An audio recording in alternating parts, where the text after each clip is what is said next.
I didn't notice the way the lights trembled above me. I was too busy absorbing the sound of my colleagues' laughter. My heart thrummed in time with the undercurrent of jazz drifting along the balcony overlooking the city skyline. Vivian Clark, confident, successful, unstoppable, yet all I could feel was a tremor of fear as I raised my flute of champagne. The evening air was heavy with expectation. I'd spent months preparing for this moment. My promotion to Vice President of Strategic Initiatives at Langley & Company, the firm I had poured my ambition into since graduating magna cum laude. My meticulous spreadsheets, my late nights, my unwavering belief in the power of a meticulously crafted pitch had led me here. My parents had flown in from Chicago, my sister had flown in from London, even my best friend Amelia had made the trip from San Francisco. The room was filled with people whose lives I had touched, mentors, clients, friends. Their faces were a constellation of pride and hope, shining brighter than the city lights below. I had just finished my acceptance speech. My voice had felt strong, unwavering, even though my pulse pounded like a drum in my ears. The applause had rolled over me like a wave, and I raised my glass to the crowd. Then, out of the corner of my eye, I saw him, Ashton. He stood at the doorway to the private mezzanine, straddling the threshold between celebration and ruin. His tailored suit was impeccable, just like everything about him had once been. But there was a steel in his eyes I had never seen before, and that cold glint sent a chill straight to my core. He raised a slender hand, and behind his back I caught a glimmer of crisp white paper. My breath caught. 1,000 congratulations were dying on my lips. I watched him cross the room with that methodical calm I had once admired, once loved. His steps were measured, almost predatory, and every inch of the space between us seemed charged with electricity. The music faded in my ears. My heartbeat became deafening. He paused before me. I could see the hesitation in his gaze, as if he were studying my face for the first time in years. He cleared his throat. The room held its breath. I brushed a strand of hair behind my ear, my mind racing for any excuse to excuse him from interrupting what should have been the pinnacle of my career. Instead, he reached into his jacket pocket and pulled out the papers. I read the words before he spoke. Petition for dissolution of marriage. Quote, my hand shook so badly I nearly dropped my champagne. The document fluttered like a wounded bird as he extended it toward me. My promotion, my celebration, it all seemed trivial now. Every bright voice around me turned muffled, distant, as if I were trapped underwater. I stared at the heading, the embossed seal, the signature line that bore my name and his. Vivian, he said softly, but the word hit me like a hammer. I thought you should have these. He let the papers drop into my palm. The crisp edges bit into my skin as if to remind me of the coldness between us. My mind flashed back to our wedding day, the way he spun me around on the dance floor, his laughter bright as sunlight, the way he whispered promises, his eyes glimmering with hope. That man and this man felt like distant strangers. I looked up at him, my cheeks flushing with betrayal and fury. Around me, people murmured, their expressions shifting from joy to shock. My father's hand closed on my mother's arm. Amelia gasped. The firm's managing partner, my mentor, stepped forward, confusion plain on his face. Ashton, I began, voice low but steel-edged. What is this? He held my gaze, unwavering. Legal obligation, he replied, effective immediately. You'll find everything outlined here. My fingers crumpled the top corner of the petition. I could taste the bitter tang of anger rising in my throat. He had chosen my promotion party, my crowning achievement, to humiliate me. But beneath the anger, a fierce flame of determination sparked to life. He thought he could break me. He thought he could turn my moment of triumph into my undoing. He was wrong. Without looking away, I lifted my glass again and drained it in a single gulp. The champagne burned as it slid down my throat, fueling the roar inside me. A hush fell across the room. Then, with deliberate calm, I bowed my head and whispered, "Thank you." I tossed the empty flute onto a nearby table. It shattered, crystal shards tinkling like warning bells. Gasps rippled through the crowd. I stood taller. The lights seemed to pulse in time with my heartbeat, illuminating every flicker of doubt in the eyes turned toward me. "Enjoy the party," I said, voice ringing out clear and unwavering. And then I walked away. My fingers still grazed the edge of the papers in my pocket. The world around me swirled. Music, laughter, the hum of conversation. But I moved through it like a ship cutting through stormy seas, focused on the horizon ahead. I could feel every eye on my back, every silent question hanging in the air. But I held my head high, because this was only the beginning. As I reached the balcony, the summer breeze washed over me, carrying the scent of jasmine and city pavement. My heart hammered, adrenaline crackling in my veins. My promotion was real. My career was real. And though he had tried to tear down the foundation of my life, he had underestimated one thing: my will to fight. I glanced down at the papers where they rested against my thigh. The words seemed to mock me. But I would write my own destiny. I would turn this moment of apparent defeat into the fuel that propelled me to heights he could never imagine. I inhaled deeply and closed my eyes, gathering the storm inside me.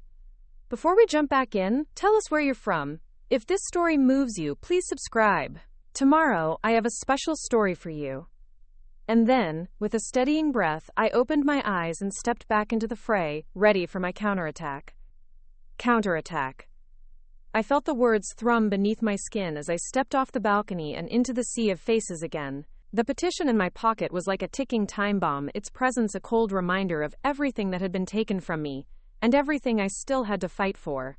I navigated through clusters of well-wishers, each offering congratulations, their smiles tinged with confusion. But I saw past them, into the gathering storm inside me. Tonight would not be remembered as the night Ashton tore my life apart. It would be remembered as the night I rose to reclaim it. The corridor beyond the party overflowed with laughter and jazz, but I slipped into the quieter service hall, where catering staff moved like ghosts under the dim fluorescent lights. I leaned against a stainless steel counter, the chill a balm to my flaming chest. I closed my eyes and let the echo of heels on marble fade into the background. Minute by minute, I measured the rise and fall of my breath, forging calm from the chaos. I opened my eyes. No turning back now. The back door led to a service elevator. I punched the button and waited, heart hammering as if anticipating the next strike. Door slid open, revealing a cramped car.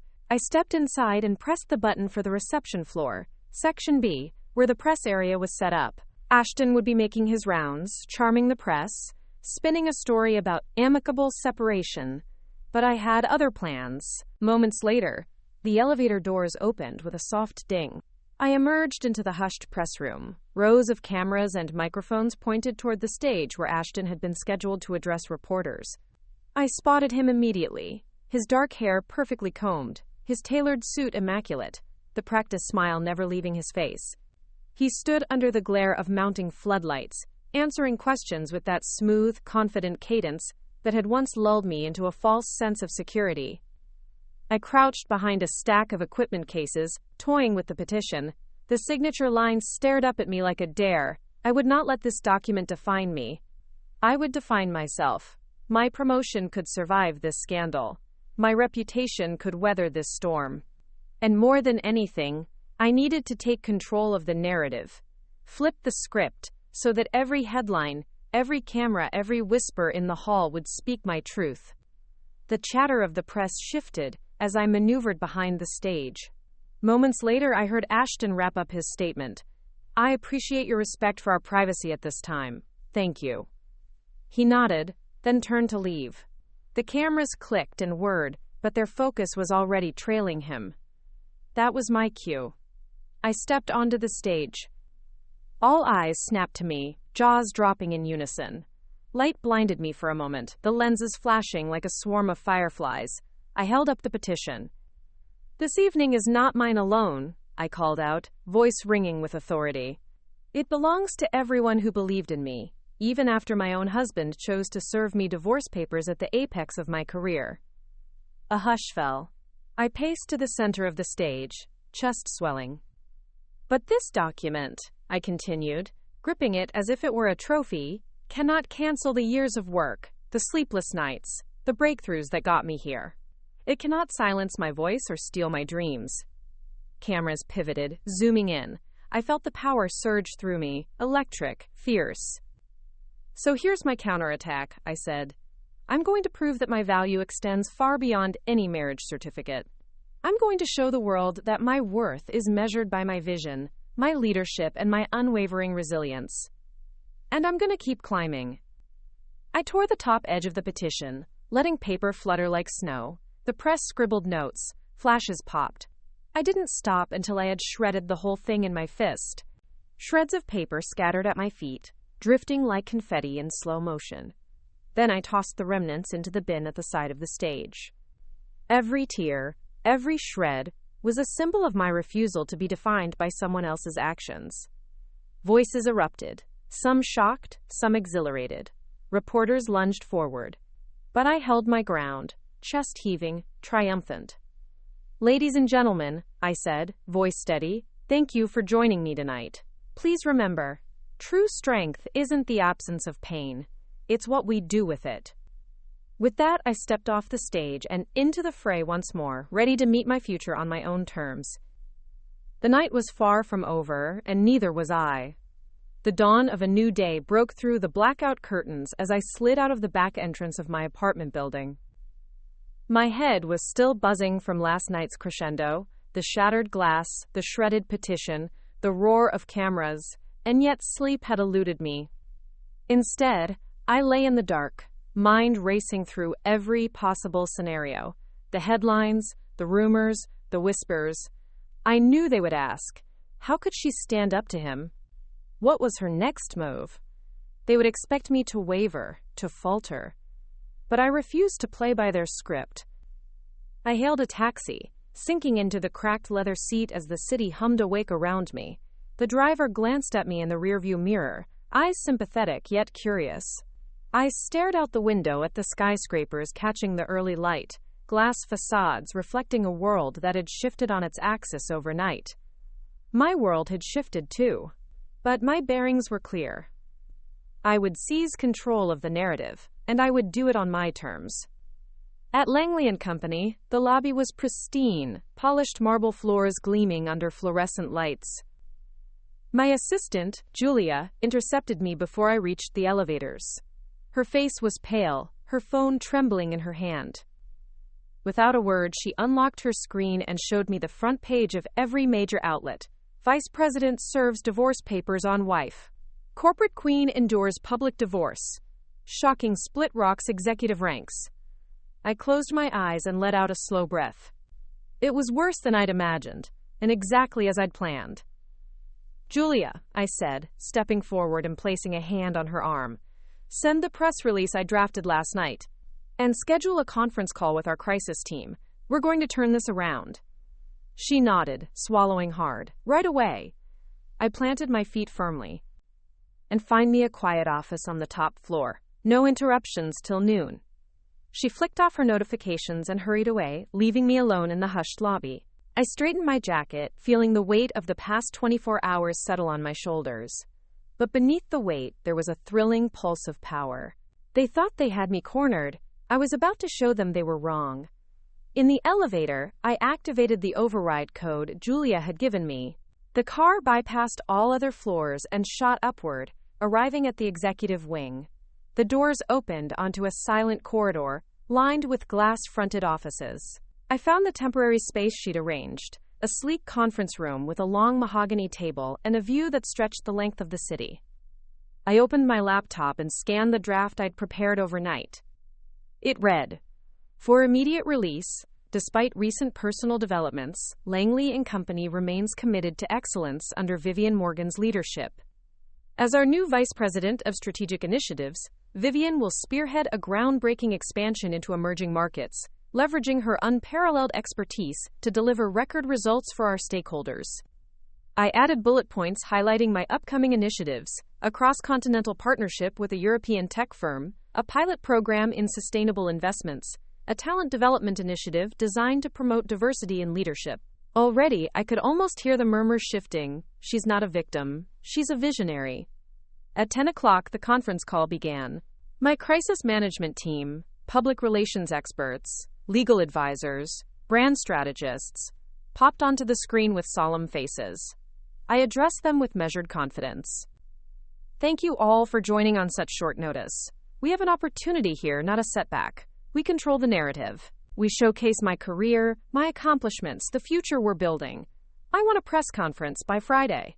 A major op-ed in the Times by next week. And I want interviews lined up with CNBC and Bloomberg. We're owning this. They traded glances, then nodded in unison. They knew my reputation for precision and drive. They had no choice but to follow. After the call, I slipped into my high-heeled pumps and made my way to my office. Down the corridor, I passed junior associates whispering in huddles, their heads turning as I strode by. I lifted my chin and flashed a determined smile. Their eyes flickered from shock to admiration. Inside my office, I found a stack of flowers and notes from colleagues who'd rallied behind me.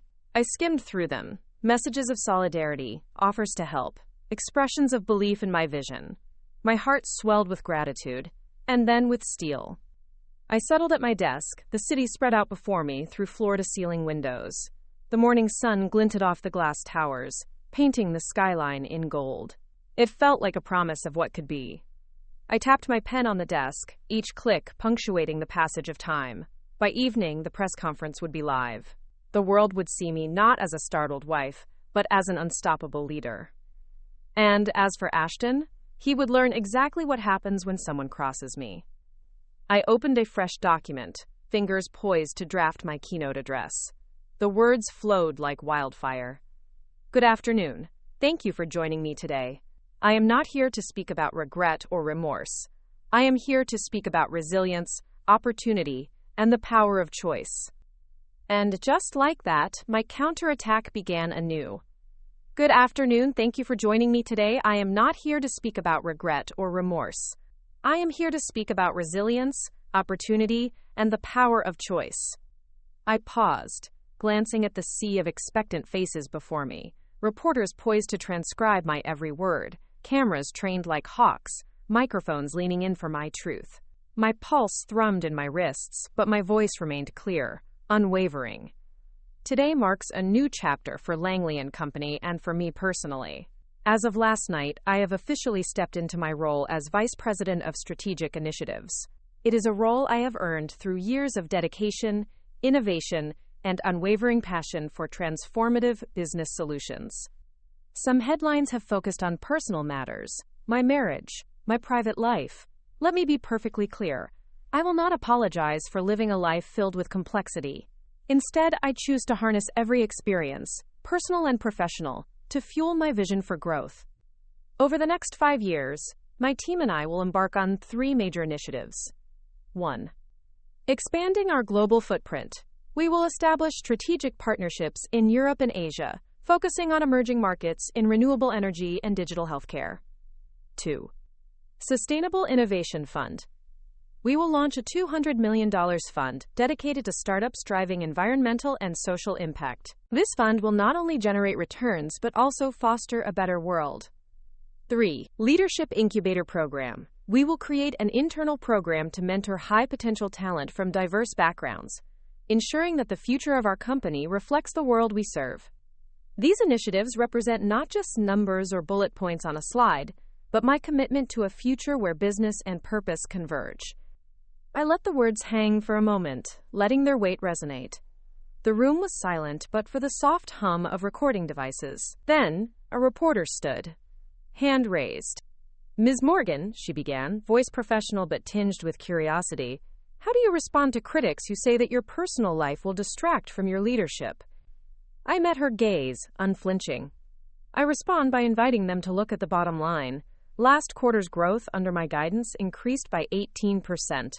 Our client satisfaction scores hit an all-time high, and this year, we project a 25% increase in market share. My personal choices do not undermine my professional capabilities. They enrich them. They remind me what is truly at stake: the happiness, the stability, the well-being of every person whom our business touches.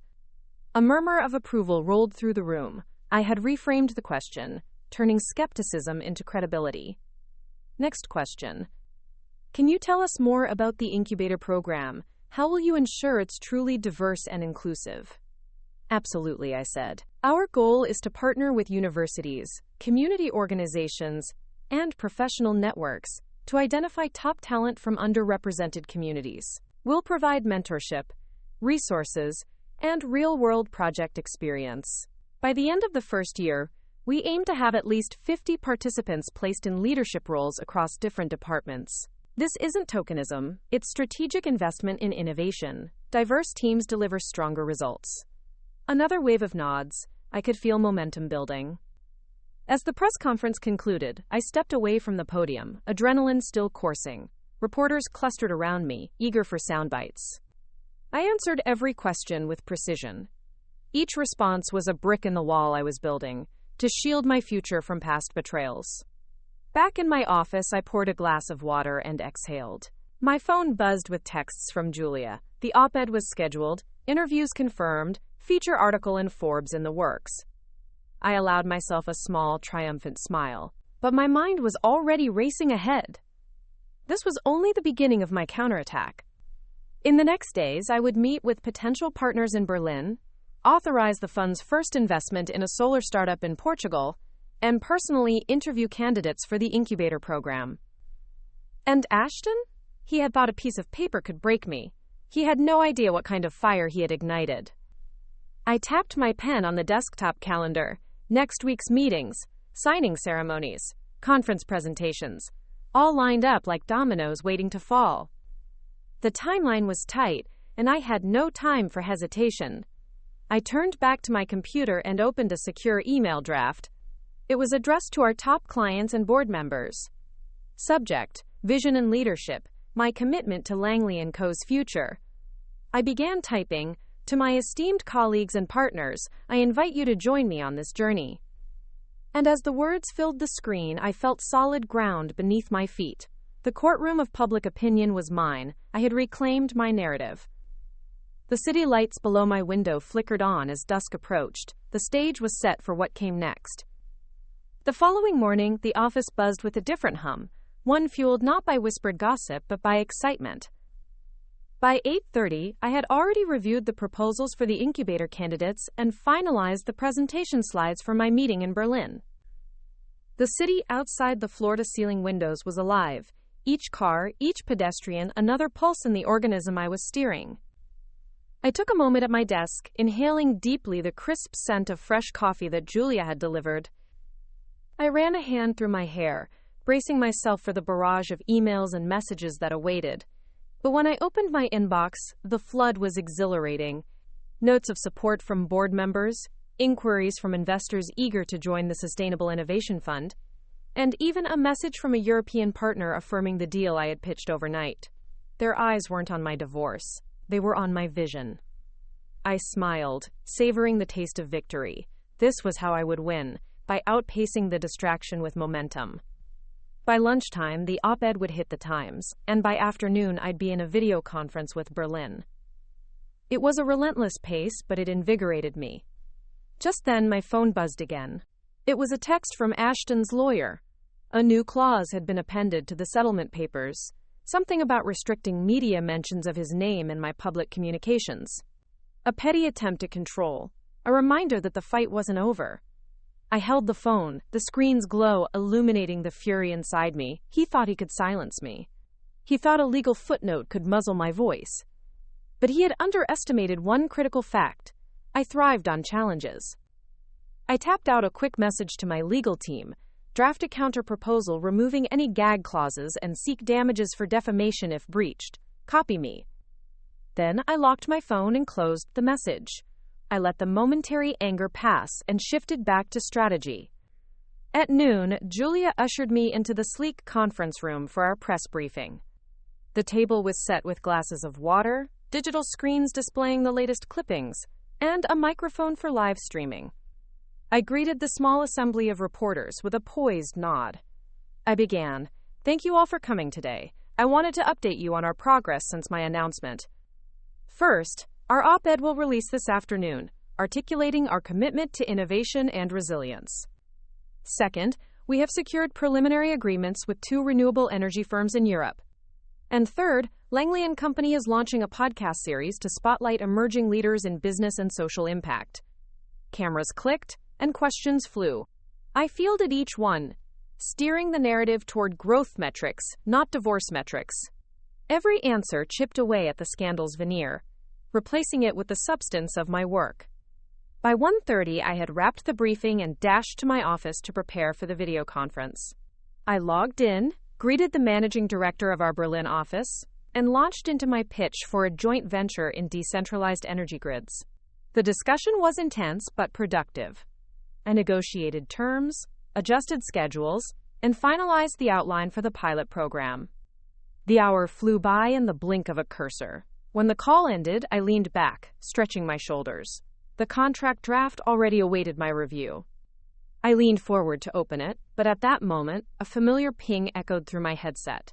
The midday news alert. I clicked the notification and froze. The headline blazed, "Executive divorce drama intensifies, in-law accusations surface." Quote. Below the headline, a scathing article citing anonymous sources accusing me of leveraging company funds for personal vendettas. The tone was vicious, insinuating that my counterattack had crossed ethical lines. My breath caught. It was the first real strike, a character assassination, designed to stall my momentum and erode trust. I closed the article, jaw clenched. For a brief second, doubt flickered. But then I remembered the foundation I had built. My track record, my team's loyalty, my vision's clarity. I rose and strode to the window, overlooking the headquarters plaza. Below, employees passed, unaware of the invisible battlefield waging at the top. I tapped my phone and called my PR lead, Marisol. "Get a response ready in 10 minutes, I said. Refute every claim with facts.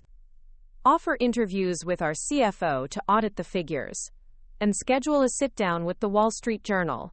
We're going on the offensive." She responded with swift determination, mirroring my resolve. As I ended the call, my phone buzzed again.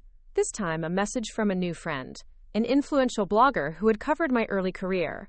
She offered to write a piece on my leadership journey, unvarnished and personal. It was the narrative I needed. Human, authentic, undeniable. I typed back a grateful affirmation and felt the scales tip back in my favor. I returned to my desk and drafted the response to Marisol, embedding charts and numbers that would dismantle the allegations. I attached a personal statement. In every venture I have led, transparency and integrity have been my guiding principles. I welcome scrutiny because my record speaks for itself. After sending, I stood and stretched, the afternoon sunlight warming my shoulders. For a moment, I closed my eyes and savored the triumph of turning another attack into an opportunity. But there was no rest. Ahead lay more negotiations, more interviews, more milestones to achieve. I sat again, opened my planner, and wrote, 4 p.m., review fund investment proposals. 6 p.m., dinner with board committee. 9 p.m., finalize legal counteroffer. And then, in the quiet heartbeat between tasks, I paused and smiled. This story took us a long time. If you like it, subscribe. Now back to the story. The fight was far from over, and I was just getting started. Each move, each counter, each victory would be broadcast not just as a rebuttal to my husband's betrayal but as proof of what I could accomplish when I refused to yield. The city lights flickered on as dusk settled once more. And in that glow, I saw the roadmap to my future, one I would build brick by brick, ambition by ambition, until no one could ever question my worth again. The city lights flickered like 1,000 stars as I watched from my office window, their glow a reminder that life never truly rests. The hush of the evening was both a comfort and a challenge, an invitation to pause and an imperative to push forward. I turned away from the view and back to my desk, where the final draft of the counteroffer lay open, its pages meticulously annotated.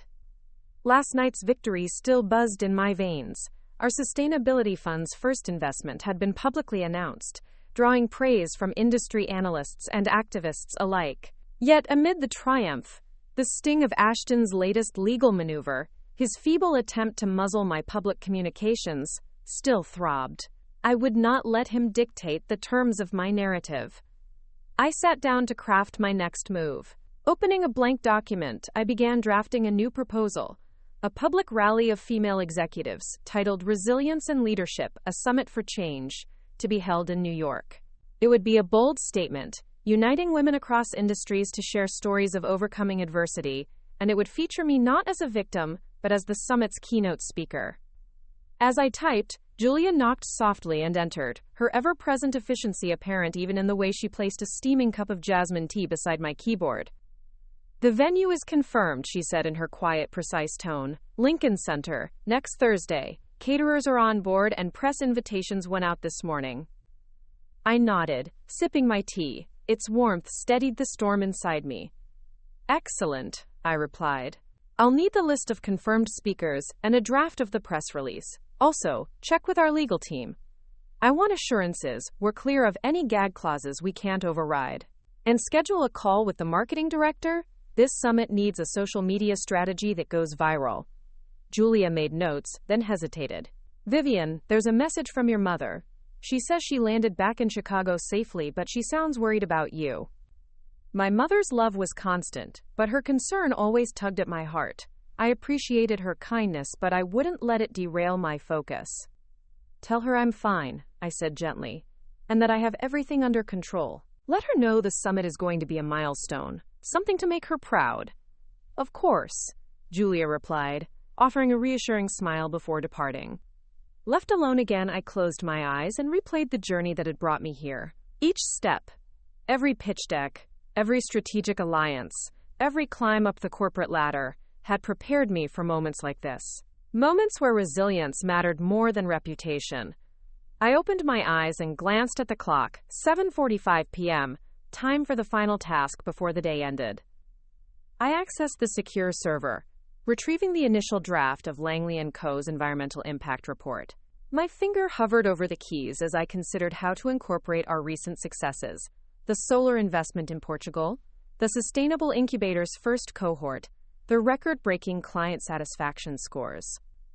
I began editing, weaving in narratives of human impact: farmers in rural Spain now with power from solar arrays, engineers in Berlin developing smart grids that reduce waste, young entrepreneurs in Kenya joining our incubator to develop clean water technology. Each paragraph was more than data. It was proof that business could be a force for good.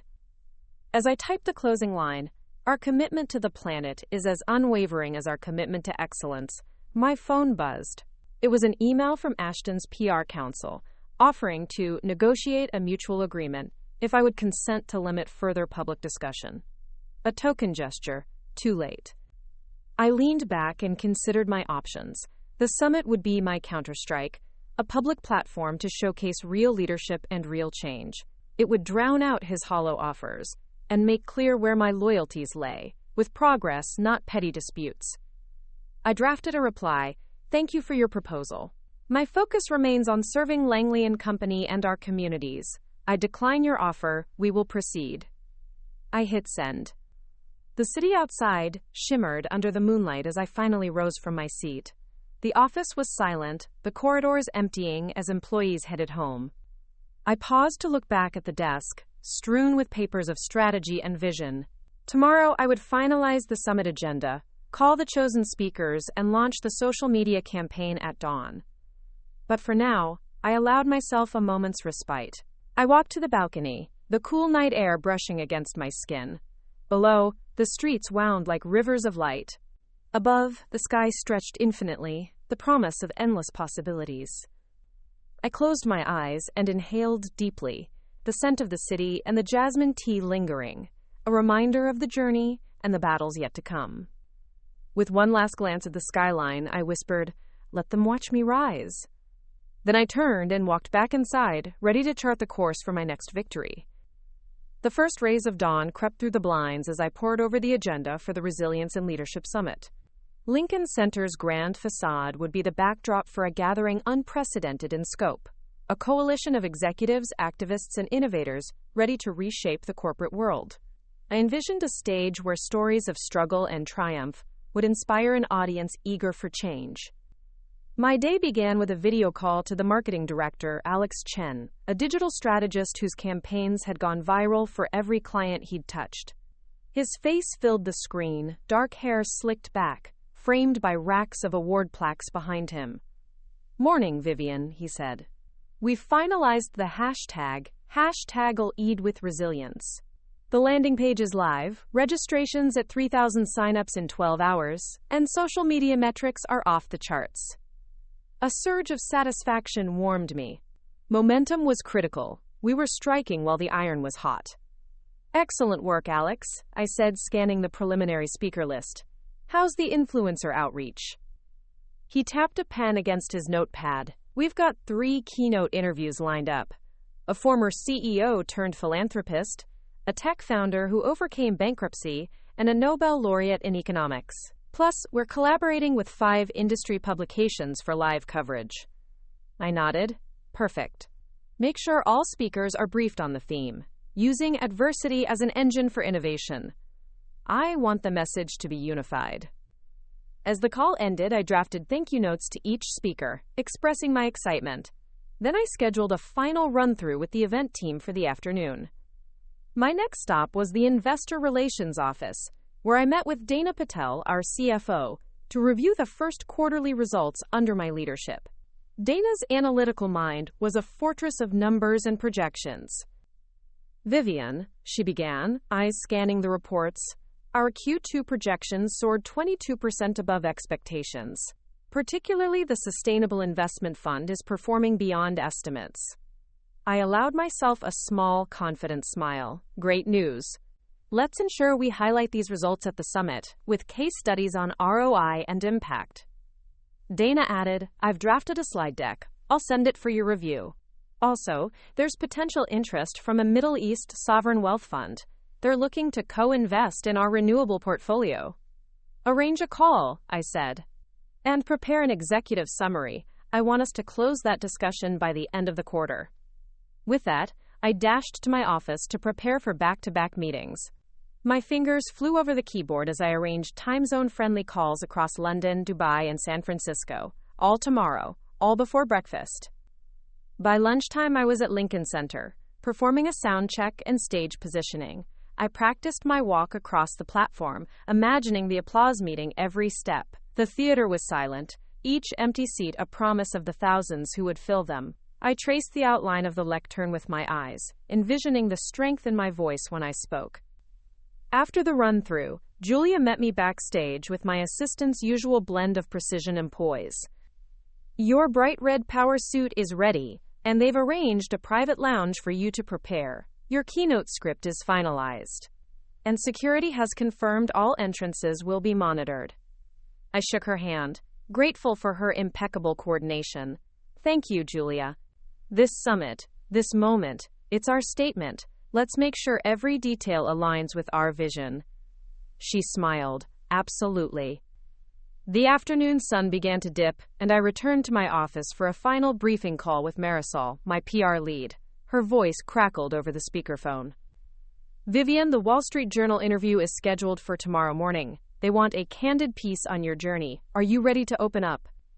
My breath caught at the thought of vulnerability on that scale, but I knew authenticity was a powerful weapon. "I am," I replied. "Draft the outline and send questions. I want to balance personal narrative with corporate mission. We'll own our story." Marisol agreed and hung up. I leaned back, my heart pounding. The pace was relentless, but in every heartbeat I found purpose. Every challenge from Ashton had become a catalyst for growth.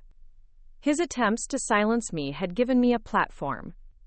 That evening, I attended a networking dinner at a nearby art gallery, an event I'd arranged as a preview for Summit VIPs. The walls were lined with modern works, abstract strokes of color that reminded me of the chaos behind innovation. Over oysters and sparkling water, I met with ambassadors, foundation heads, and fellow female executives. Each conversation threaded into my larger tapestry. Alliances formed, resources pledged, collaborations charted.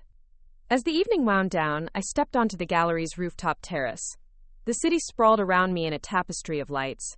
I pulled my phone out and recorded a short video message for the summit's social media feed.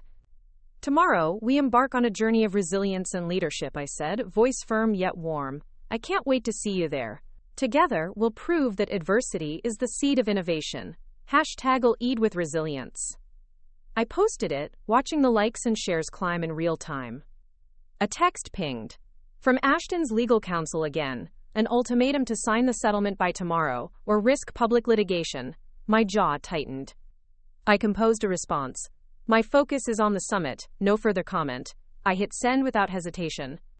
Under the stars, I breathed in the cool night air, feeling the electric hum of anticipation. This was more than a summit. It was a statement of who I was and who I would become. I checked my watch, midnight. Tomorrow, the world would witness my vision and my power. Dawn broke like a promise, painting the Lincoln Center facade in hues of rose and gold. I arrived before the crowds, stepping out of the limousine with precision and poise, my red power suit crisp and commanding. The #I'll add with resilience trailed behind me on digital billboards, scrolling across the entrance as attendees lined up, excitement and curiosity radiating from their faces. I paused under the marquee, inhaling deeply. This was the culmination of every calculated move, every strategic pivot, every ounce of resolve I had mustered since Ashton had torn my world apart. Today, I transformed my personal battle into a movement. Julia met me at the entrance, her clipboard detailed to the minute. "Registration's ahead," she said softly. "Breakfast is set up in the mezzanine. Your keynote is in 20 minutes. Everything's on schedule." I nodded, checking my reflection in a mirrored wall. My hair was sleek, my makeup perfected. A visual statement that presentation mattered, but substance was paramount. I joined the breakfast, mingling with early arrivals, executives from finance, tech innovators, nonprofit leaders. Their greetings were warm, congratulatory, and genuine, proof that my narrative had shifted from scandal to substance. At 9 a.m. sharp, the auditorium hushed. I stood backstage, the soft glow of the stage lights filtering through the curtains. The first speaker, a pioneering biotech entrepreneur, concluded her remarks. And then it was my moment. I stepped onto the platform. Silence fell. Then applause rose like a wave. I raised my hand in acknowledgement and waited until the crowd stilled. "Good morning," I began, voice resonant. "Welcome to Resilience and Leadership, a summit for change." I outlined the summit's purpose: to share stories of overcoming adversity, to forge collaborations that drive impact, and to reimagine leadership as a force for good. I introduced the day's agenda: panels on sustainable business, workshops on executive well-being, and networking sessions designed to build cross-sector partnerships.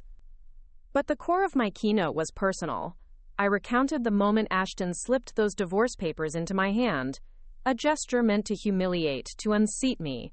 I spoke of the shock, the hurt, the doubt, but I emphasized the choice I made, to transform pain into power. My words rang out. We all face moments when life tries to break us, but it is our response, our resilience that defines us. Adversity is not our downfall, it is our catalyst. Faces in the audience softened, many nodding. I shared anecdotes: a CEO who rebuilt her company after bankruptcy, an engineer who launched a startup post-accident, a community activist whose grassroots movement grew from loss. Each story illustrated the summit's theme: resilience breeds innovation. When I concluded, the applause thundered. I felt the electricity in the room, a shared recognition that leadership was evolving. The rest of the day unfolded like a symphony. I moderated a panel on sustainable investment, posing incisive questions about balancing profit and purpose. I sat in on a workshop about executive mental health, sharing coping strategies I'd developed amid the divorce chaos. During lunch, I circulated among attendees, listening to their stories, forging alliances. Mid-afternoon, I slipped away for a moment of quiet reflection in the Lincoln Center gardens. The sound of fountains and rustling leaves offered a balm. I checked my phone, messages from Julia, positive social media metrics, glowing live coverage, offers from additional publications to feature the summit. Suddenly, a notification from Ashton's lawyer appeared, an urgent demand that I remove all references to his name or face in any public content by the end of the day. He threatened sanctions if I refused. My pulse raced. He was attempting one final closing move, leveraging legal intimidation to silence me on the summit's biggest stage. But I refused to yield. I took a deep breath and texted Julia. Embed this in the closing remarks. While some seek to silence our voices, together we stand unbowed. Our strength is collective, our vision unstoppable. She replied instantly, got it. I'll send to AV. I returned to the auditorium just as the final speaker, an esteemed novelist turned social entrepreneur, concluded her talk. The crowd rose in a standing ovation. Julia tapped my arm and handed me a small earpiece. The audio technician signaled readiness. I stepped onto the stage once more, heart steady, determination blazing. Before we close, I said into the microphone, I want to leave you with this thought. In every challenge lies an opportunity. Some people will try to hold you back, to confine you with their fears, their judgments, their threats. But remember this, your voice, your vision, your drive, none of that can be taken unless you let it. I paused, letting the words resonate. Cameras pivoted, recording every syllable. So I challenge each of you today, go forth, unafraid, build, innovate, lead with resilience, and know that together, we are an unstoppable force for change. Applause erupted, echoing through the hall. I stepped back, breathless with exhilaration. As the summit concluded, attendees crowded the stage, eager to shake my hand, take selfies, share their plans. I smiled, immersing myself in their energy.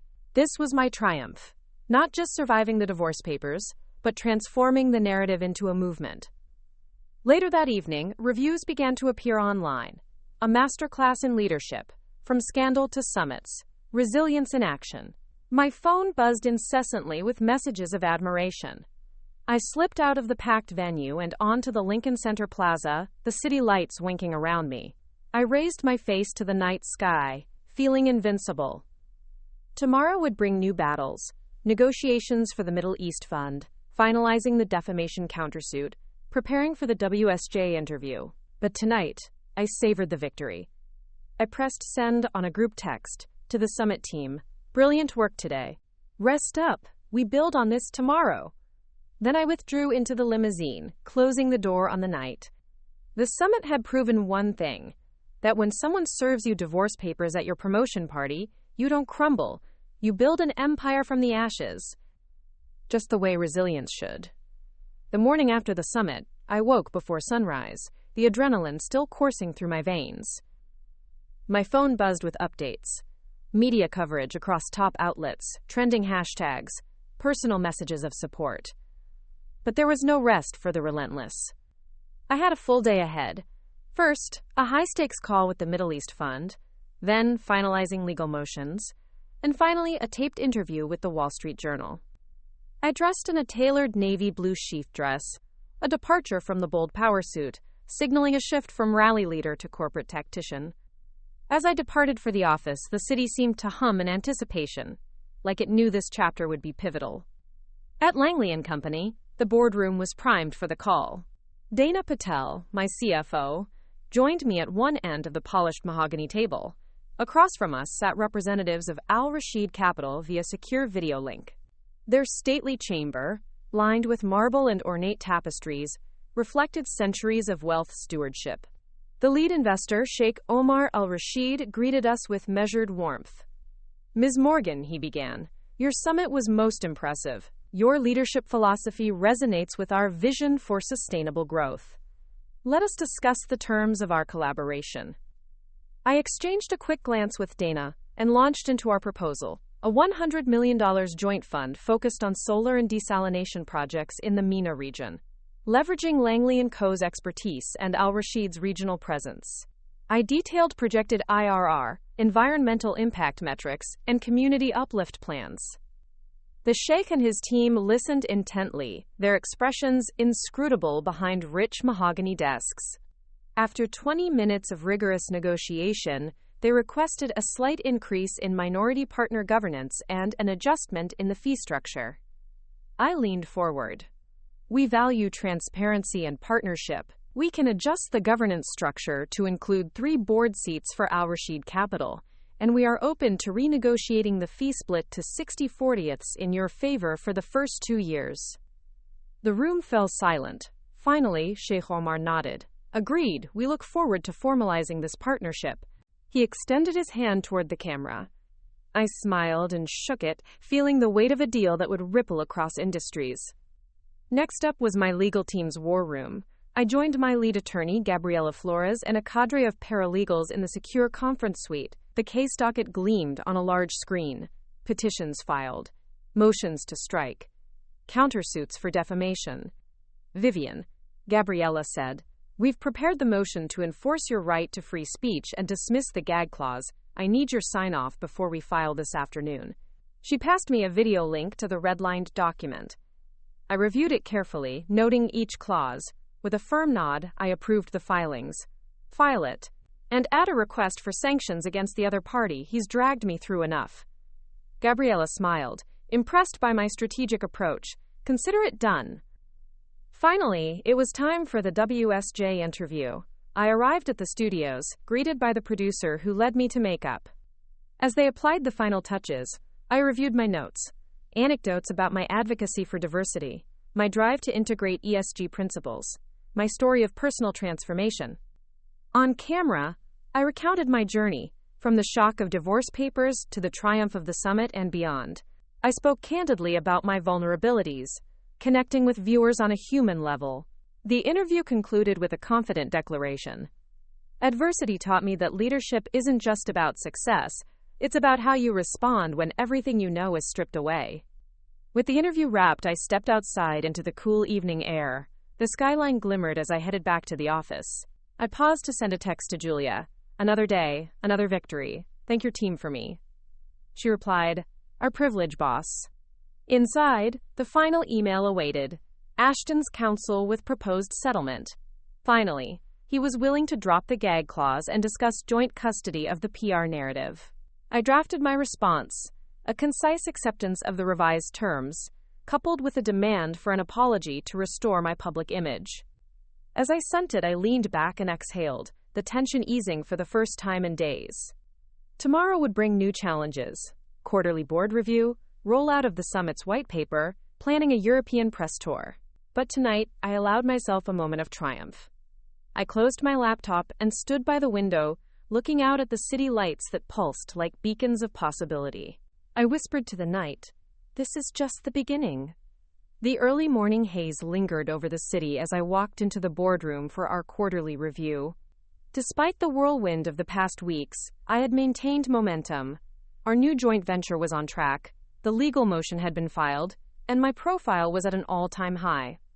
I set up the presentation, revenue charts reflecting the 25% uptick, impact metrics from our sustainability fund, and projections for the incubator program. Board members filtered in, exchanging glances that ranged from cautious admiration to overt enthusiasm. Ms. Morgan, the chair began, your leadership has indeed produced remarkable outcomes. But with growth comes responsibility. We must ensure these initiatives are scalable and ethical. I nodded, launching into my detailed plan for governance, oversight, and community engagement. Each slide reinforced our commitment to transparency and impact. As the review concluded with unanimous approval, I felt the power of validation, but I also knew the next phase demanded innovation. I spent the afternoon drafting the white paper on resilience-led leadership, weaving in case studies from the summit and my own narrative. By evening, the draft was ready for peer review. Brushing a strand of hair from my face, I gazed at the skyline. Ashton's shadow no longer loomed. I had eclipsed it with achievements. Tomorrow, I whispered, we write history once more. The chill of autumn crept through the city streets as I stepped off the private jet in London. A crisp wind teased at my hair, carrying the promise of new opportunities. Behind me, my entourage locked down the arrivals hall. Security, assistants hauling luggage, and Julia, her unwavering presence, a reminder of how far I'd come. This was the next stage, a European press tour, to solidify our global narrative of resilience and leadership. I had scheduled interviews with the Financial Times, the BBC's flagship business program, and a keynote at a women's leadership conference in the City of London. The aim, to translate the success of our summit and joint fund into a broader international movement, proving my story transcended borders. In the car en route to my hotel, I reviewed my notes on the FT interview, highlights of the MENA partnership, specifics on projected ROI, and, most importantly, personal anecdotes that humanized my corporate persona. I had to strike a balance, authority and authenticity in equal measure. The Bentley coasted down cobblestone streets lined with historic facades. The driver dropped me at a boutique hotel near Mayfair, where I was greeted by the concierge and shown to a suite overlooking Hyde Park. The room was already prepared. Local newspapers laid out on the mahogany desk, my planned wardrobe arranged neatly in the closet, and a fresh pot of Earl Grey waiting on the side table. I changed into a tailored charcoal gray pantsuit, pairing it with a crisp white blouse. Professional, but subtle enough to keep the focus on what I'd say, not what I wore. I applied a final coat of gloss to my lips, took a deep breath, and dialed the FT correspondent, Michael Harrington. "Good afternoon, Ms. Morgan." His voice crackled through the speakerphone. "We're live in 5 minutes. How are you feeling?" "Ready, Michael," I replied with calm assurance. "Let's get started." The lights brightened around me as the camera rolled. I spoke about the strategic importance of our renewable energy ventures, the significance of cross-continental collaboration, and how corporate resilience required both fiscal responsibility and human empathy. Midway, Michael asked about the divorce saga, how we balanced personal upheaval with professional dedication. I paused, choosing words with precision. There's a misconception that vulnerability diminishes leadership. My experience taught me the opposite, that vulnerability and resilience coexist. When I faced my greatest personal challenge, my team and I leveraged it into actionable insights on crisis management and transparent leadership. That's the lesson I share with businesses and leaders worldwide. By the end of the segment, Michael nodded appreciatively and closed with, "A powerful message, Ms. Morgan. Thank you." I stepped away from the camera and exhaled. A text from Julia confirmed positive early feedback, high viewership and social shares, praising my candor. Next was the BBC interview. Their studio sat in a modern glass tower overlooking the Thames. The host, Laura Bennett, greeted me with warm confidence. We discussed gender equity in the boardroom, the role of mentorship, and how initiatives like our leadership incubator could reshape the future of business. Laura leaned in. "Vivian, you've partnered with governments, corporations, and philanthropists. What's next?" I smiled. "We're expanding our incubator to Nairobi and Sao Paulo next quarter, focusing on entrepreneurs developing solutions to climate and healthcare challenges. Resilience flourishes when diverse minds unite toward common goals." After the interview, I signed autographs in the green room for attendees recognized as rising stars, young women leaders I'd personally endorsed. Their gratitude and bright eyes reminded me why every move mattered. The final event was the Women in Leadership Conference at the Guildhall. The Grand Hall's high ceiling and stained glass windows lent a sense of history and gravitas. I took the stage to a standing ovation. I started. "When someone serves you divorce papers at your promotion party, you have two choices: hide or rise. I chose to rise." I shared my story, from sudden shock to summit success, from legal battles to global partnerships. I outlined how every setback had become an integral chapter in a larger narrative about purpose-driven leadership. I concluded, leadership isn't about never falling. It's about finding the strength to stand taller each time. And together, we can build a world where resilience is the cornerstone of progress. Thunderous applause filled the hall. As I stepped down, dozens of attendees approached, sharing their own stories of adversity. I listened, offering words of encouragement and connections to Langley & Co.'s mentorship program. Each handshake, each tearful hug reminded me that my journey transcended corporate metrics. That night, I returned to my suite, exhaustion mingling with exhilaration. I sat by the window, overlooking the city lights reflecting on the Thames. I opened my journal and wrote, "We are more than our setbacks. We are the sum of every battle we've fought and every victory we've claimed." Then I packed my notes and prepared for the flight to Zurich, our next destination for a private investor roundtable. Tomorrow awaited another set of challenges, another chance to prove that true leadership lives in the intersection of endurance, innovation, and humanity. Aurora's light painted the Alps in gentle pastels as our private jet touched down in Zurich. Far below, the city stirrings hummed like an orchestra tuning before a performance. I stepped onto the tarmac, the crisp mountain air filling my lungs, grounding me in the relentless present. This rounds of private investor meetings would cement critical funding for our incubator's global expansion. I walked toward the black waiting sedan where Julia and our European liaison, Marco Steiner, awaited. "Morning, Vivian," Marco greeted, his Swiss accent precise. "Your first meeting is with the Sovereign Wealth Office. They're keen to hear about our Nairobi partnership." I nodded, slipping into the back seat. "Excellent. Let's make sure we highlight the impact metrics and our pilot successes." The car glided through Zurich's elegant streets, past historic edifices and flashy boutiques. Under my arm was the briefing binder, charts, case studies, testimonials from Nairobi entrepreneurs whose lives had transformed. At the Sovereign Office, the meeting room was cool and sleek, glass walls overlooking Lake Zurich. The representatives, clad in understated bespoke suits, leaned forward as I detailed how our incubator model had launched 10 startups in its first cohort, creating 200 jobs and raising $5 million in follow-on capital. They listened as I described specific stories: a Maasai woman developing water filtration that saved her village, a Ugandan engineer designing affordable solar microgrids, and then the numbers: 30% average ROI, 50% participant retention, 80% diversity in leadership roles. When I finished, they exchanged nods. The lead delegate spoke. "Impressive metrics, Ms. Morgan. We propose an investment of $25 million, with a co-governance structure and rights to expand the model into Central Asia." I paused, considering the terms. "I appreciate your commitment to impact. We can agree to the co-governance, but I propose we include a clause guaranteeing mentorship from Langley and Company executives for each cohort." They conferred briefly. Then, "Agreed." I exhaled, sealing another deal. Back at the hotel, I had a brief pause before the roundtable with private wealth advisors. I reviewed my schedule: meetings at noon, a media photo op at 3, dinner with Swiss VC partners at 7. In the executive lounge, I replied to emails, client follow-ups, legal updates on the defamation suit, then glanced at my phone. A text from Ashton's counsel. He had agreed to my apology demand after all, offering a joint statement thanking the public. A small victory in the long fight. I drafted a draft press release. The statement would read, "Both parties wish to express respect for each other's roles and thank the public for their support."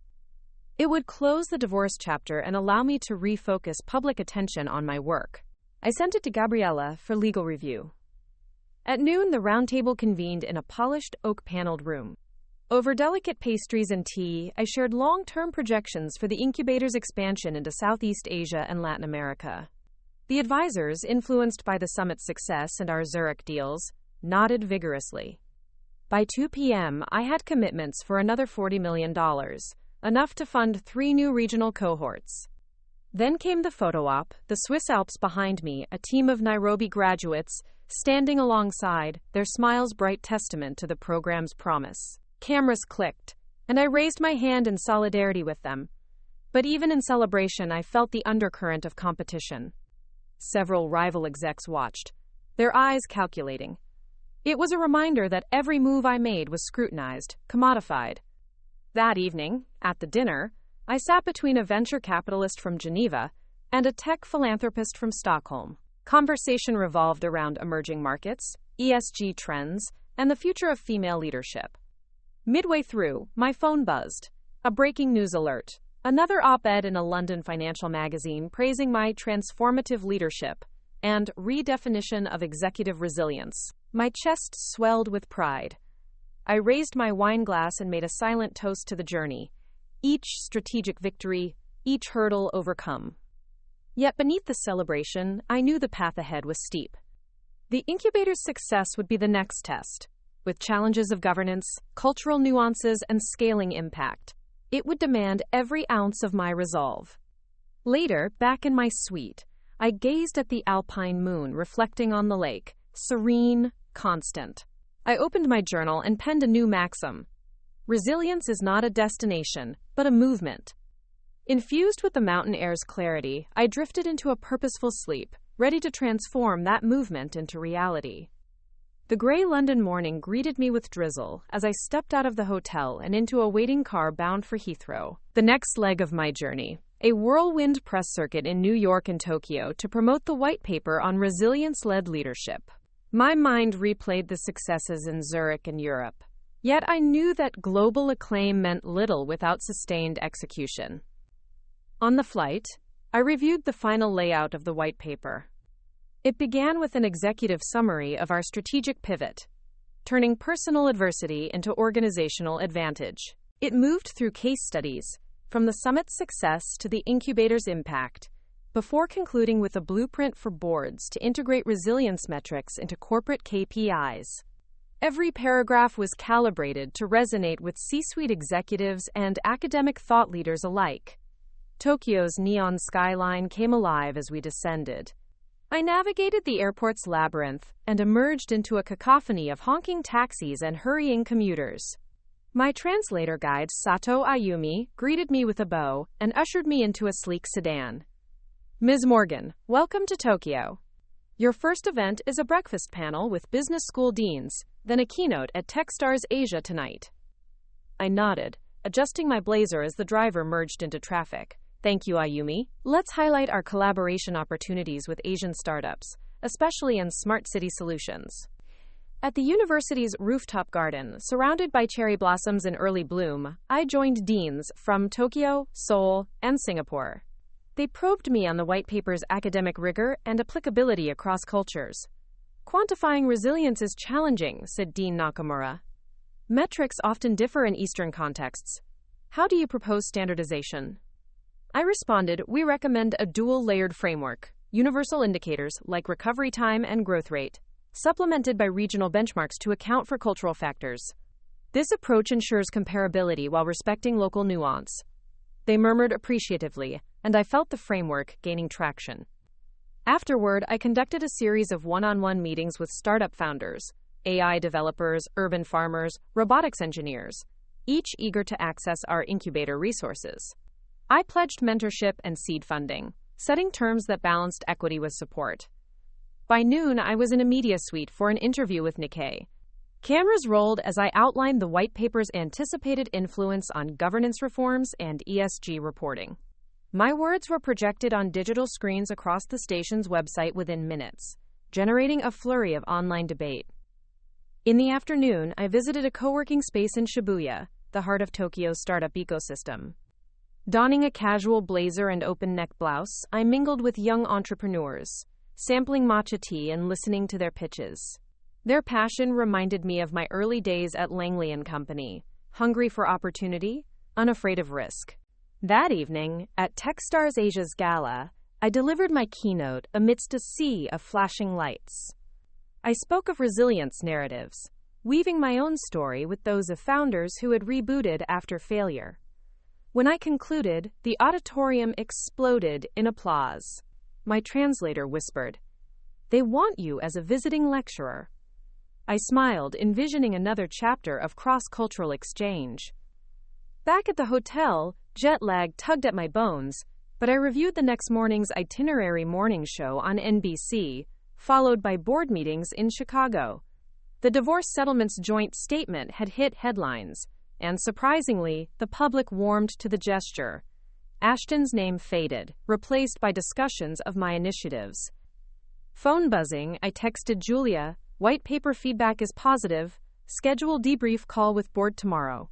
She confirmed while sending me a link to a viral video mashup of my summit highlights and Tokyo panels.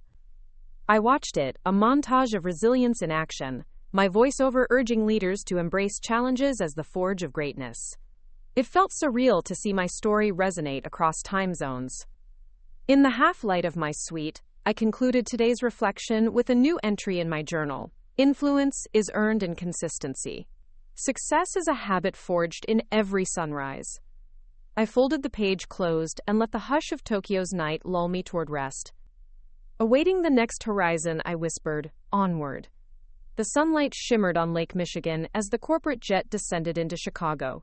Home territory, but nothing felt familiar anymore. The city skyline blurred past, mirroring my whirlwind journey. Just months ago, I was focused on promotions and presentations. Now I navigated summit triumphs, international deals, and global influence campaigns. But despite the altitude and accolades, one thing remained constant: the embers of the counterattack that had ignited my rise.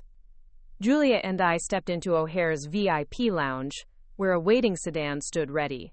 I sighed, scanning my phone for updates, board debrief notes, one final draft of the white paper, and an unexpected email from the New Yorker requesting a feature profile.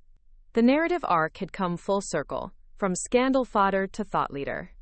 We arrived at the Langley & Company, Chicago headquarters, the familiar marble facade reassuring in its solidity. Inside, the lobby bustled with morning energy, interns clutching coffees, analysts racing to meetings. It felt like home, yet every hallway whispered of my metamorphosis. In the boardroom, the full executive team assembled, heads of finance, strategy, operations, and legal. The chair, Arthur Langley III, opened the meeting with a nod of respect. Vivian, your white paper has garnered significant attention. We see an opportunity to integrate resilience metrics into our corporate reporting. Please share your recommendations. I stood, placing the binder on the polished table. With precise gestures, I guided them through the framework: core resilience indicators, governance protocols, and cultural integration strategies. We discussed how to operationalize these metrics into KPIs, downtime recovery time, innovation throughput, employee engagement resilience, and how to communicate them to shareholders. The team's engagement was palpable. Questions buzzed, ideas spurred. By the meeting's end, the board committed to a pilot program incorporating the framework into Q1 reporting. A round of applause followed my summary. Next on the schedule was a visit to my childhood home in Lincoln Park. My parents had requested a private dinner to celebrate my achievements and to present me with a family heirloom: my grandmother's sapphire brooch, a symbol of strength and legacy. Despite my public persona's reach, these small moments grounded me. The dinner table was set with my favorite comfort foods: my mother's beef bourguignon, my father's homemade bread. We laughed. They recounted stories of my childhood tenacity, how I'd lead neighborhood fundraisers at age 10, how I reclaimed my brother's prized model airplane with cunning strategy. When they presented the brooch, an intricate lattice of sapphires and diamonds, I felt tears prick my eyes. Wear this when you need a reminder that resilience runs in our blood, my mother said softly. I clasped it on my lapel, its cool weight a reminder of where I came from and how far I'd come. The next morning, I had a full slate: a video interview with an NGO, a town hall with employees to roll out the resilience framework, and a media roundtable at the Tribune Tower. At the NGO interview, I spoke of our incubator's next challenge: deploying entrepreneurs in post-conflict zones to foster reconstruction economies. It was a cause close to my heart, born from my belief that business could heal as well as profit. Then came the town hall. The room overflowed with employees, eager to learn about the new reporting metrics and the vision for the company's future. I addressed them with candor. I know many of you watched from the sidelines as my personal life became news. I want you to know that every initiative we launch here is rooted in our collective resilience. We've turned setbacks into advantages. Now we measure that advantage, we celebrate it, and we build on it. Their applause rang with genuine belief in my leadership. Finally, at the Tribune Tower, I joined fellow executives on a panel about corporate social responsibility. Cameras flashed as I recounted our success stories: solar farms in Portugal, water filtration in Kenya, incubators in Nairobi, and soon in Latin America. As I concluded the panel, the moderator asked, "Ms. Morgan, what's next for you personally?" I paused, heart light. Next, I continue to rise. I continue to champion resilience, because the story we write every day is the one that defines us. That evening, back in my suite, I placed the brooch beside my journal. I closed my planner: summit aftermath, international tours, legal victories, board integration, now family heritage, and thought of the horizon yet to come. Tomorrow's calendar contained a flight to Madrid for a UN conference and a final meeting with European Union officials. But tonight, I allowed myself a moment of reflection. I opened my journal, pen poised, and wrote, "Legacy is not a title, it's the impact we leave. Resilience is our inheritance. The runway lights shimmered under the Spanish sky as our Falcon touched down in Madrid. I stepped off the aircraft feeling the shift of seasons in the air. A cooler breeze than Chicago's warmth. The scent of orange blossoms drifting on the breeze. My calendar for the next 48 hours was a blur. A keynote at a UN conference on corporate responsibility, a closed-door meeting with EU officials on sustainable investment mandates, and a cultural reception hosted by Spain's Ministry of Industry. Back in the cabin, Julia handed me an agenda printed in both English and Spanish. I reviewed my notes, reminding myself of the UN's focus this year, financing the Sustainable Development Goals through private sector partnerships. I'd arrived with data, case studies, and a personal story that underscored the transformative power of resilience. At the United Nations headquarters, the Grand Hall buzzed with delegates and thought leaders. Posters promoting climate action framed the marble walls. I passed through security and entered the green room, where ambassadors and CEOs mingled over coffee.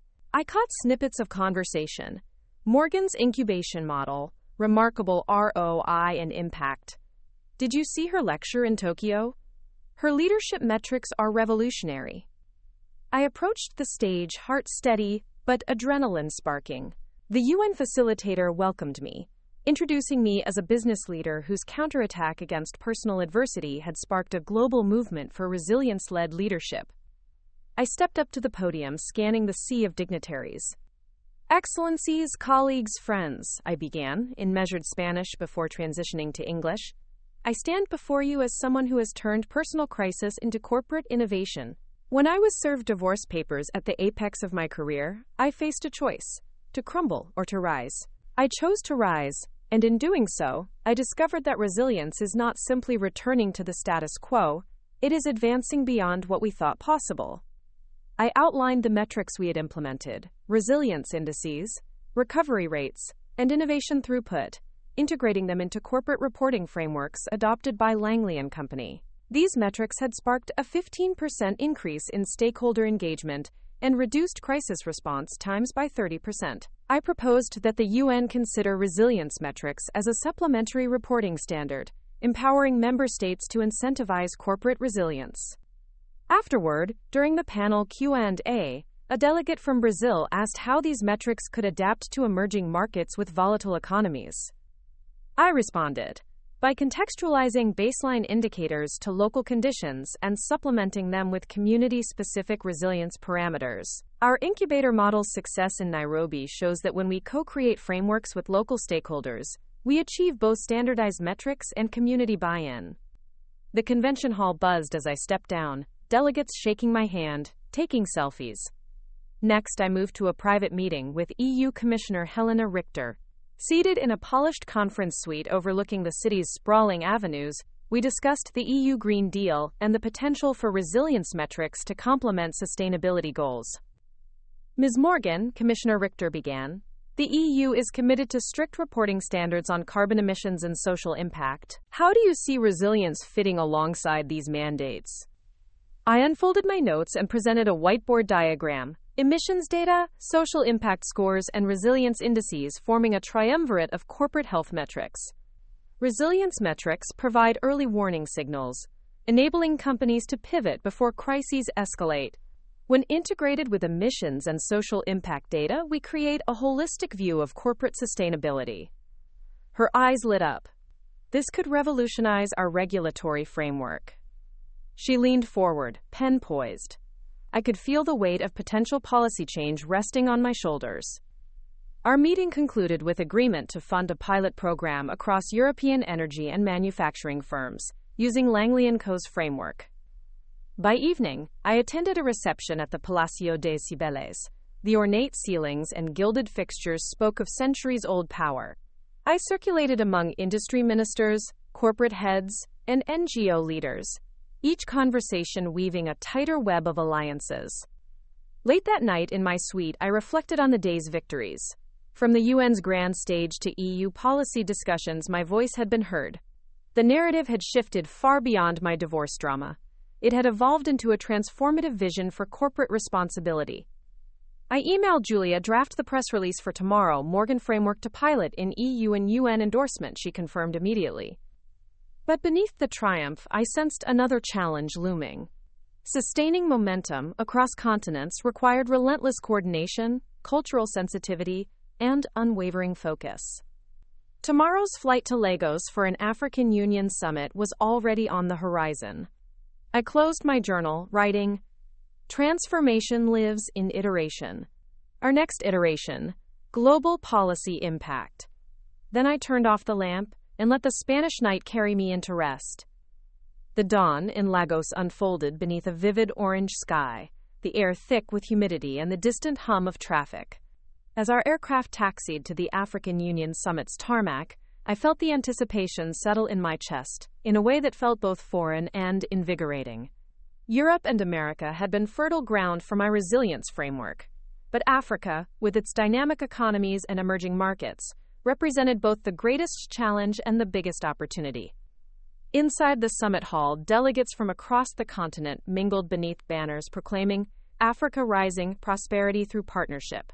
I stepped from the sanctuary of the VIP lounge onto the main floor, greeted by Dr. Amina Okafor, the summit co-chair and an esteemed economist I had met in Nairobi last year. "Welcome, Ms. Morgan," she said warmly, leading me through the throng to the speaking area. "Your presentation on resilience-driven incubators has generated immense interest back home. Our leaders are eager to learn how to replicate that success here."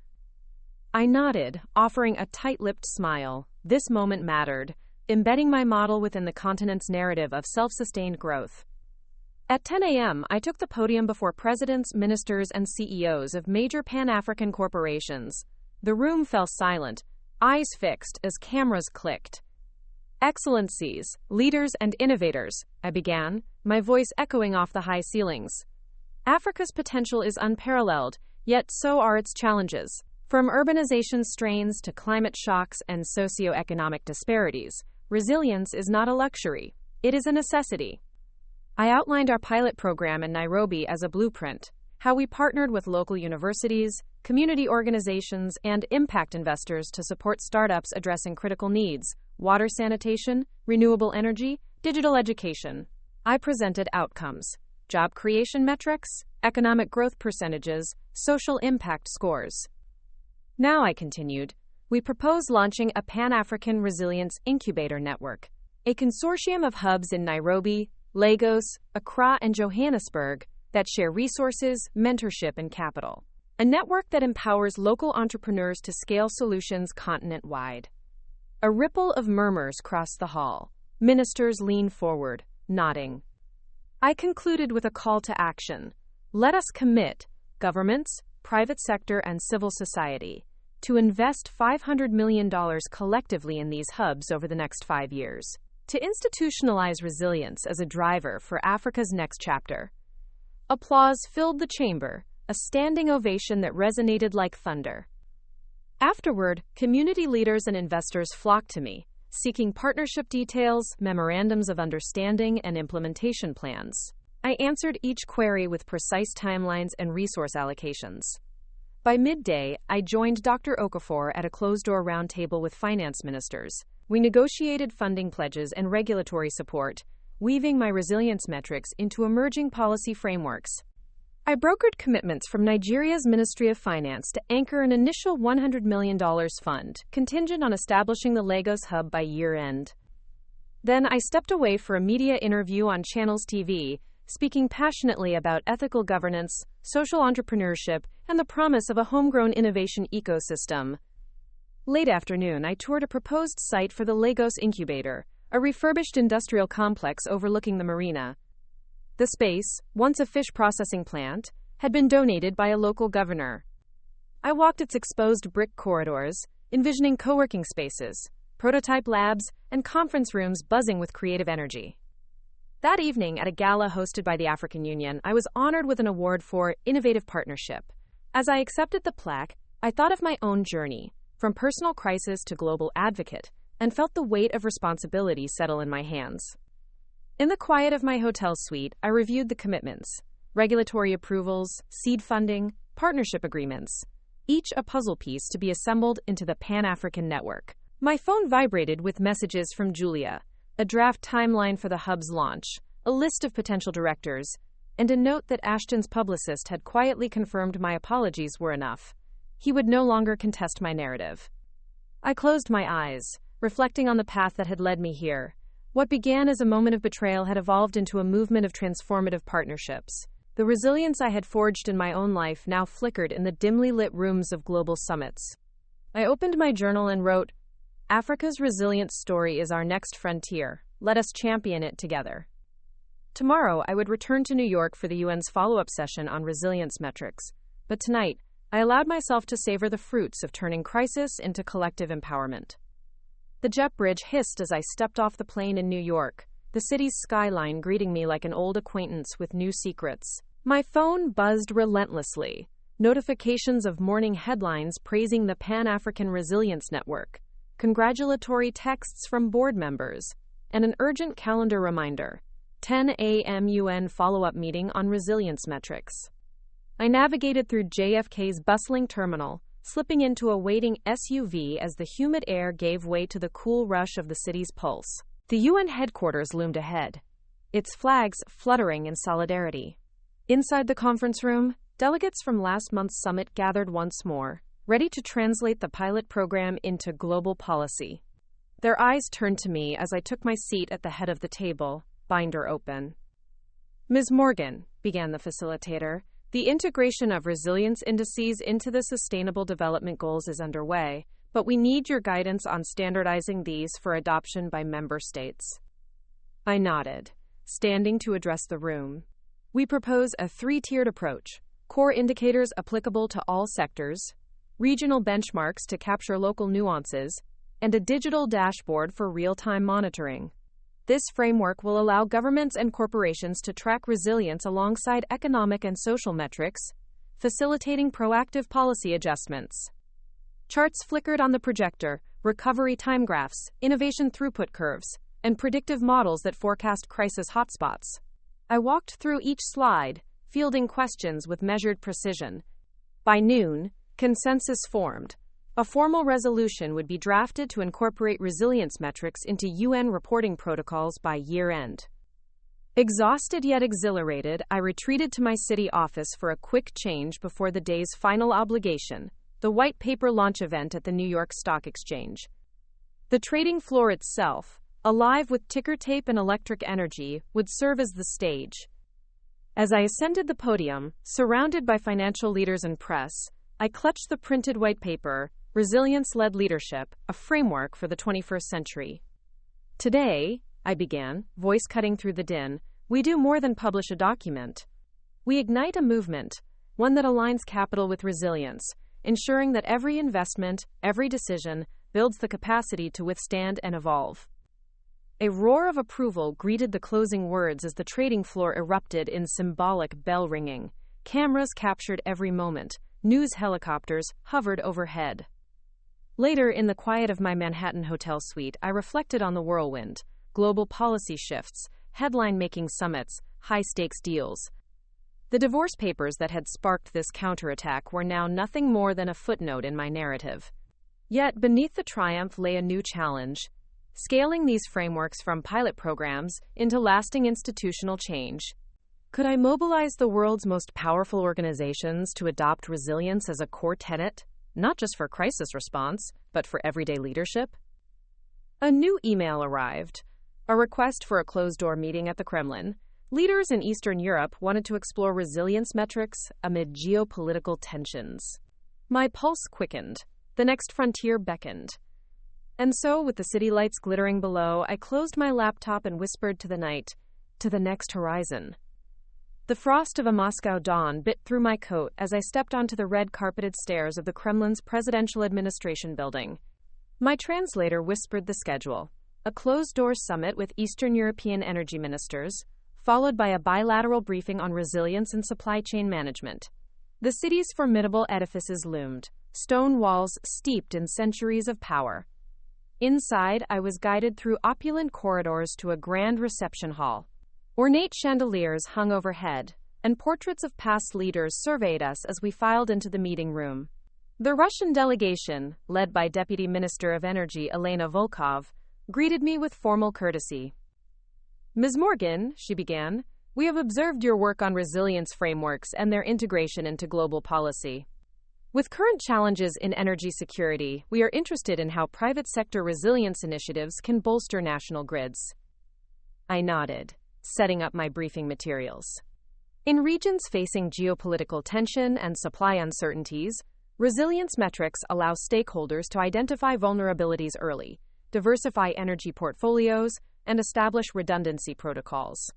My team and I have developed a set of indicators: grid recovery time, adaptive capacity, supply chain robustness, that can be integrated into both corporate and national reporting frameworks. Elena perused my binder. Can you provide a pilot example? I described a case study from our joint venture in Europe, where a sudden resource cutoff was mitigated by rapid deployment of alternative suppliers, thanks to resilience pre-planning. We recorded less than a 4-hour outage and minimal economic loss. Impressive, Elena said thoughtfully. We would like to trial this framework within our Siberian Energy Consortium. A flurry of technical questions followed: data integration, cross-border protocols, tech partnerships. I fielded each with the precision that had become my hallmark. Later that day, as I departed through the gilded doors, I felt the weight of this frontier. Convincing a powerhouse nation to adopt the frameworks meant a tectonic shift in global energy stability. My next stop was a digital roundtable on cybersecurity resilience, hosted by a consortium of Eastern European tech firms. Through a secure link, I addressed CEOs from Tallinn to Bucharest, outlining how resilience metrics could complement cybersecurity protocols, measuring system recovery rates after breaches, employee response training effectiveness, and adaptive defense skill pipelines. That evening, I was invited to a state dinner. Over caviar and blini, I exchanged toasts with Elena and other dignitaries, the conversation turning to cultural exchange and future cooperation. Between bites, I caught glimpses of journalists covertly recording snippets, proof that every word here could shape headlines tomorrow. Back in my suite at the Metropole Hotel, I reflected on the day's gains and the gravity of influencing policy at this level. Before sleep, I drafted an email to Julia: begin logistical planning for Siberian pilot, coordinate with Moscow Trade Office. Then I opened my journal and wrote: real power lies in the alliances we forge beyond comfort zones. Moscow now part of our resilience map. Tomorrow's itinerary included a return flight to New York, followed by a debrief with the UN Secretariat. But for this night, I let the city's silent grandeur envelop me, knowing that each meeting, each handshake, each framework was another step in transcending the personal into the global. The flight from Moscow to New York was a blur of clouds and contemplation. As the skyline emerged beneath me, I realized how far my journey had taken me, from the humiliation of divorce papers at a promotion party to influencing global policy in Moscow's most hallowed halls. My phone buzzed with reminders: UN Secretariat debrief at 10, investor call at noon, finalizing the Siberian pilot contract by evening. Touching down, I was greeted by a FedEx envelope containing the draft resolution from the UN follow-up meeting, resilience metrics to be included in global reporting standards, with my name cited as lead contributor. My chest swelled at the confirmation. The policy wheels were turning, guided by a framework born of personal adversity. At the UN, I convened a small group of ambassadors and technical advisors. We hashed out final wording: the balance between prescriptive guidelines and flexible frameworks, the incorporation of open-source dashboards, and the creation of a Resilience Advisory Council, co-chaired by member states and private sector leaders. By afternoon, I headed to a private boardroom overlooking downtown Manhattan for a call with the Moscow Trade Office. Julia, Marco, and our legal team dialed in. We negotiated the terms of the Siberian pilot, data sharing agreements, confidentiality clauses, and the appointment of local experts.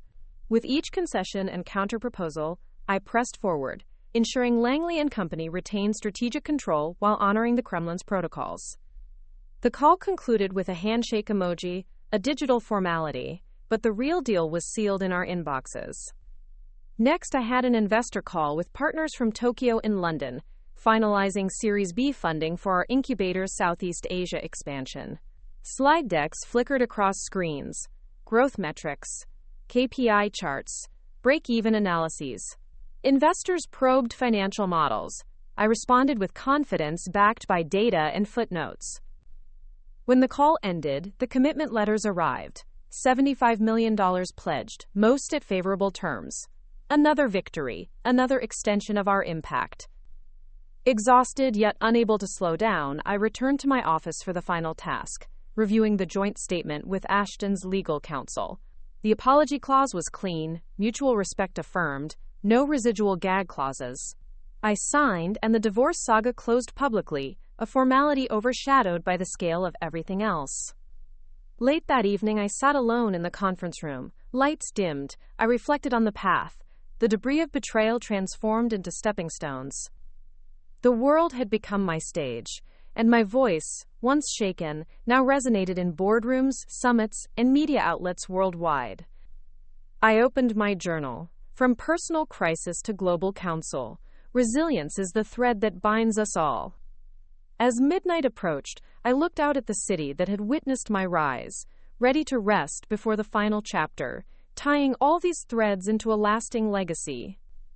The morning light filtered through the floor-to-ceiling windows of my New York office as I prepared for the day that would stitch together the tapestry of my journey thus far. Today, I would finalize the white paper's publication, host a launch event bringing together global partners, and, most importantly, establish the permanent home for the Resilience Advisory Council at Langley & Company. I set out the agenda for the day: a breakfast with advisory council members, a midday media address, and an evening gala where the council would be officially inaugurated. Each moment felt like a culminating note in a symphony that had begun with a discordant strike of betrayal. At 8 a.m., I greeted council members in the rooftop lounge, a mix of UN representatives, CEOs, EU commissioners, and African ministers. Their eyes shone with shared purpose as I welcomed them to the inaugural session. We reviewed the council's charter, defining roles, rotation schedules, and decision-making processes. With each clause ratified, I felt the foundation of lasting impact take shape. By 11 a.m., press gathered for the formal publication of the final edition of Resilience-Led Leadership, now in 6 languages and available as an open-access framework. I took the podium in the atrium of Langley & Company, flanked by translations of the cover art and a digital screen streaming partner endorsements. Today, this framework moves from my desk to your hands, I said, voice filled with gratitude. May it guide organizations through turbulence and inspire leaders to embrace every challenge as a catalyst for growth. The applause was thunderous, the moment punctuated by headlines flashing across digital news tickers. Morgan's framework goes global, free access for all. From divorce to diplomacy, the power of resilience. In the afternoon, I visited the Langley & Company Learning Center, where I inaugurated the first online course based on the framework. Employees, entrepreneurs, and students joined virtually, each logging in to participate in interactive modules on crisis mapping and adaptive strategy. As I signed the digital registry, names scrolled by: New York, London, Nairobi, Beijing, Sao Paulo, proof that the journey had come full circle. Evening arrived with the gala at Cipriani Wall Street. Crystal chandeliers cast a warm glow over the elegant crowd. I took a final moment backstage, taking hold of multiple mementos. My grandmother's brooch, the original petition pages I had once torn but now framed as a reminder of origins, and the first printed copy of the white paper.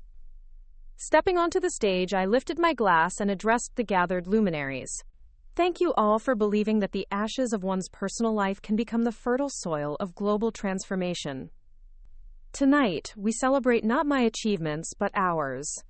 Every executive, every entrepreneur, every policymaker who refused to be defined by setbacks.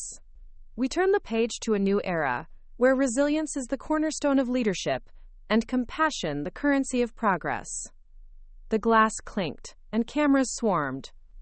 I felt the swell of every challenge overcome, every alliance forged, every policy shift ignited, a testament to the counterattack that began with a set of divorce papers and grew into a movement spanning continents. As the night wound down, I slipped away to the balcony overlooking Wall Street, the The city's lights danced below, as vibrant and unyielding as the spirit I carried. I exhaled, the quiet around me a mirror of the calm after the storm. My journey, from that promotion party's darkest moment to this triumphant inauguration, had become more than a personal saga. It was a blueprint for every leader facing their own crossroads. Turning back inside, I stepped off the balcony and into a future shaped by resilience, vision, and unwavering determination. 2 more great stories are next. Don't miss them. Subscribe and turn on notifications.